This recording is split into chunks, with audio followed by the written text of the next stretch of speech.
बुरा ना मानो होली है। और इस होली के रंगीन मौके पर हम उस रंग की बात करने वाले हैं जिसे ड्राइंग रूम में फुसफुसा कर डिस्कस किया जाता है और जिसके होने पर घर उजड़ जाते हैं। जी हाँ, हम बात कर रहे हैं चीटिंग की या बेवफाई की। डरिए मत, हम मोरल पुलिस बनकर डंडा नहीं चलाने वाले। हम तो आज रिलेशनशिप डिटेक्टिव की तरह ये समझेंगे कि आखिर एक हंसता खेलता इंसान बाहर क्यों मुंह मारता है। क्या ये सिर्फ नीयत की खराबी है या इसके पीछे हमारे दिमाग के वो सॉफ्टवेयर जिम्मेदार हैं जो कुदरत ने हमें पैदा करते वक्त ही दे दिए थे। नमस्कार दोस्तों, मैं हूं एनएलपी और वेलनेस कोच सरस कमल। स्वागत है आपका संभव हीलर चैनल पर। चारों तरफ रंगों की बौछार है, गुझियों की मिठास है और भांग का खुमार है। इसी खुमारी में चलिए रिश्तों के उन रंगों को टटोलते हैं जो अक्सर पर्दे के पीछे रह जाते हैं। समझते हैं चीटिंग आखिर क्या है। आमतौर पर लोग समझते हैं किसी और के साथ बेड शेयर करना चीटिंग है, लेकिन सच तो यह है कि चीटिंग की परिभाषा दो जिस्मों के मिलन से बहुत पहले शुरू हो जाती है। चीटिंग का सीधा सीधा मतलब है कमिटमेंट का टूटना। जब आप अपने पार्टनर से वो बातें छुपाने लगे जो उसे पता होनी चाहिए, जब आप अपना समय, अपनी एनर्जी, अपने जज्बात किसी और पर लुटाने लगे, तो समझ लीजिए दीमक लगनी शुरू हो गई है। इसे आप इमोशनल चीटिंग कह सकते हैं। लेकिन रुकिए, कमिटमेंट टूटने का मतलब सिर्फ किसी और की बाहों में जाना नहीं है। असली चीटिंग तो तब शुरू होती है जब आप अपने पार्टनर को वो सपोर्ट देना बंद कर देते हैं जिसके आप हकदार थे और वो भी। इनफैक्ट जब आप अपने पार्टनर के साथ खुद को भी वो सुख और सुकून देना बंद कर देते हैं। ऐसे में आप सिर्फ पार्टनर के साथ नहीं, अपनी रूह के साथ भी बेवफाई कर रहे होते हैं। अगर आप अंदर से सूख चुके हैं तो आप किसी और को क्या रंगेंगे? रंग तो कोई और लगा जाएगा। अब जरा सोचिए, थिएटर में किसी हीरो या हीरोइन को देखकर जो आप मन ही मन ख्याली पुलाव पकाते हैं, क्या वो चीटिंग नहीं है? अगर हम दिमागी तौर पर देखें तो शायद इस दुनिया में कोई पाक साफ नहीं निकलेगा। खैर, अगर आपको लगता है कि रिश्तों की ये गुत्थियां सुलझाना जरूरी है तो वीडियो को लाइक अभी के अभी कर दीजिए, चैनल को सब्सक्राइब कर लीजिए ताकि हमारी अगली चर्चा आपसे मिस ना हो। अब बात करते हैं वापस से होली के मिजाज की। रंगों का काम है रंगना, लेकिन कुछ रंग कच्चे निकले, कुछ रंग पक्के। इसी तरह रिश्तों में भी कुछ रंग कच्चे होते हैं और कुछ रंग पक्के होते हैं। लोग कहते हैं कि फला आदमी या फला औरत ने अपना चोला बदल लिया, किसी और के रंग में रंग गए। लेकिन सवाल यह है, आखिर ये पिचकारी बाहर क्यों चलती है? देखिए, इंसान ने सफेद कुर्ता पहनकर शालीनता का चश्मा लगा लिया, शादी का मंडप सजा लिया और नैतिकता के नियम बना लिए। लेकिन कुदरत, कुदरत तो कबीले वाली है। वो तो आज भी जंगली है। जैसे होली पर हुड़दंग मचाना नेचुरल लगता है ना, वैसे ही इंसान के भीतर एक आदिम स्वभाव है, नयापन तलाशने का। अब आप कहेंगे, भाई शादी का सर्टिफिकेट है हमारे पास। भाई साहब, सर्टिफिकेट तो एक कागज है, कुदरत ने थोड़ी बनाया है। कुदरत ने तो हमें वैरायटी का सॉफ्टवेयर देकर भेजा है। जब घर की गुजिया रोज खानी पड़े तो इंसान बाहर के चाट पकौड़ी की तरफ ललचा ही जाता है।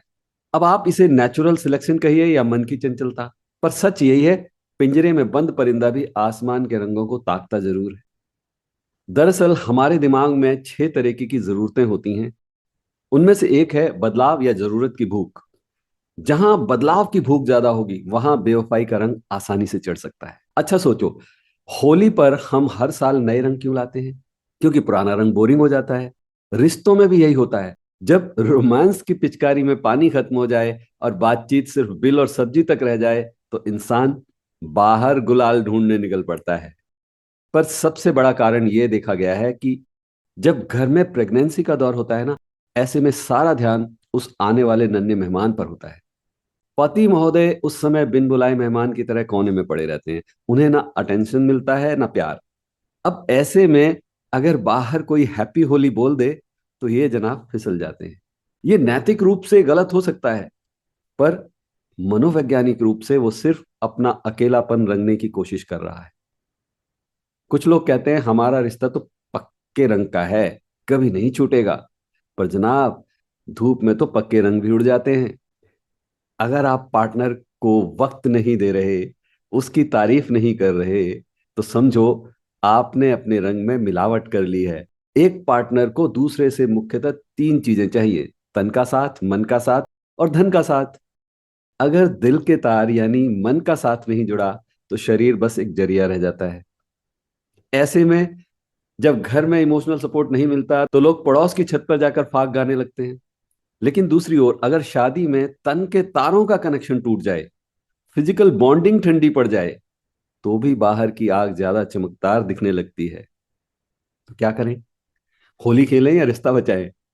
देखिए, ये खट्टा मीठा सच है कि दुनिया से चीटिंग को पूरी तरह से खत्म नहीं किया जा सकता, क्योंकि ये इंसानी फितरत के उस गहरे कोने में है जिसे ना इंसान देख पाता है, ना समाज। लेकिन हाँ, आप अपने रिश्ते के रंगों को ब्राइट जरूर रख सकते हैं।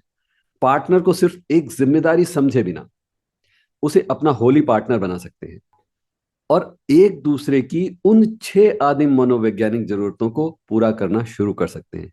इन 6 जरूरतों का डिटेल में जिक्र हम आगे किसी दूसरी वीडियो में करेंगे। तो हमारे चैनल को सब्सक्राइब कर लीजिए और बेल आइकन को भी दबा दीजिए ताकि आपको उस वीडियो की सूचना समय पर मिल जाए। और अपनी जरूरतों को छुपकर पूरा करने के बजाय खुलकर बात कीजिए। पर यहां एक बड़ा सवाल आता है: अगर आप सब कुछ साझा कर दें, साफ साफ कह दें, अपनी हर जरूरत सामने रख दें, उसके बावजूद पार्टनर आपको ना इमोशनल, ना फिजिकल और ना ही फाइनेंशियल सपोर्ट देना चाहे, तब क्या? क्या तब भी उस फीके पड़ चुके रंग को ढोना ही समझदारी है? क्या तब बाहर रंग ढूंढना जायज हो जाएगा? इस पर चर्चा किसी और दिन। लेकिन हाँ, इतना समझ लीजिए कि अगर आपके साथ किसी ने कच्चा रंग खेला है तो याद रखिए, होली के बाद चेहरा तो साफ करना ही पड़ता है। तो खुद को गिल्ट और दुख के काले रंग में मत डुबोइए। आप अपनी खुशी के मालिक हैं। रिश्ते बोझ नहीं, उत्सव होने चाहिए। अगर इस होली आपके रिश्ते में कोई नया रंग घुल रहा है तो गौर कीजिए, ये रंग प्यार का है या नजर का धोखा। दोस्तों, रिश्तों की इस होली को एंजॉय कीजिए, दूसरों की इच्छाओं का सम्मान कीजिए और खुद को पॉजिटिविटी के रंग में सराबोर रखिए। अगर ये बातचीत आपको पसंद आई हो तो वीडियो को लाइक का गुलाल जरूर लगाइए, कमेंट में अपनी राय बताइए और सब्सक्राइब की पिचकारी भी चलाइए। और साथ ही डिस्क्रिप्शन में दिए गए हमारे व्हाट्सएप ग्रुप को भी ज्वाइन कर दीजिए। लेकिन मित्रों, कहानी अभी यहां खत्म नहीं हुई है। अगले हिस्से में हम बात करेंगे उस परिस्थिति की जब सब कुछ कह देने के बावजूद पार्टनर पत्थर बन जाए। क्या है उस डेड एंड का समाधान? मिलते हैं अगली वीडियो में। तब तक कीप प्रैक्टिसिंग, अभ्यास करते रहें, अच्छा सोचें, अच्छा बोलें, अच्छा करते रहें। होली जमकर खेलें पर संभल कर खेलें। नमस्कार।